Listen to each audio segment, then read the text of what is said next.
Cricket మ్యాచ్తో Nagababu పోల్చుకునే కంటే ఇంకా మా ముగ్గురు చిరంజీవి, పవన్ కళ్యాణ్, నేను, నాగబాబు బ్రహ్మ విష్ణు మహేశ్వరులు అంటే బాగుండేమో, లేదా తండ్రి కుమార పరిశుద్ధాత్ములు అంటే బాగుండేమో. వీళ్ళు ఎవరు ప్యాకేజ్ స్టార్, ఎవరు రోజుకో మాట మార్చినారు. మోదీని, అమిత్ షాని తిట్టి ఇప్పుడు మోదీని, చంద్రబాబు లోకేష్ని తిట్టి ఇప్పుడు వారి భిక్షతో బతుకుతున్నవారు. మేము వారిని గెలిపించాం. ఆ చంద్రబాబుకైనా బుద్ధి ఉందా అనిపిస్తుంది ఒకసారి. పావుని పెంచినట్టు దత్తపుత్రుడు అనుకోని పుత్రుని పెంచుతున్నావా నువ్వు?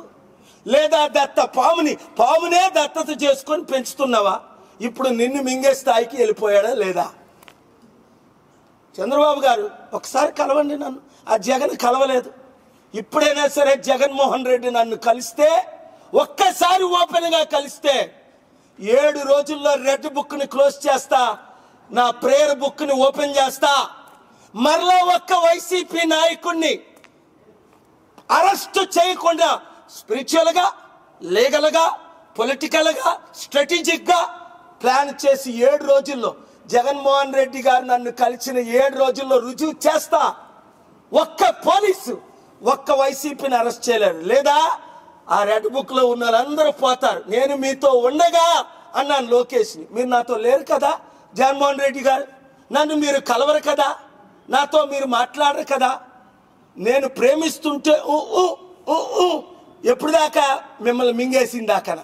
అప్పుడు గుర్తించుకోండి. మళ్ళీ మీరు జైలుకి వెళ్ళినప్పుడు, మిమ్మల్ని మింగేసినప్పుడు అప్పుడు గుర్తించుకోండి.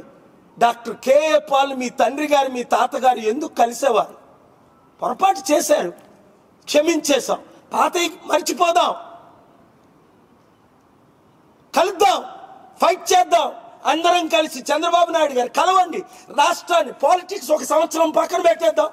ఏ పార్టీ గురించి ఎవరు మాట్లాడద్దు. మీరు నన్ను కలిస్తే రాష్ట్ర అభివృద్ధి కొరకు, వైజాగ్ నిర్మాణం కొరకు, అమరావతి నిర్మాణం కొరకు, రైతుల ఆదుకోవడానికి కొరకు, నిరుద్యోగులకు ఉద్యోగాల కొరకు, స్టీల్ ప్లాంట్ కొరకు, ప్రత్యేక హోదా నేను ఫైట్ చేస్తున్నాను కదా.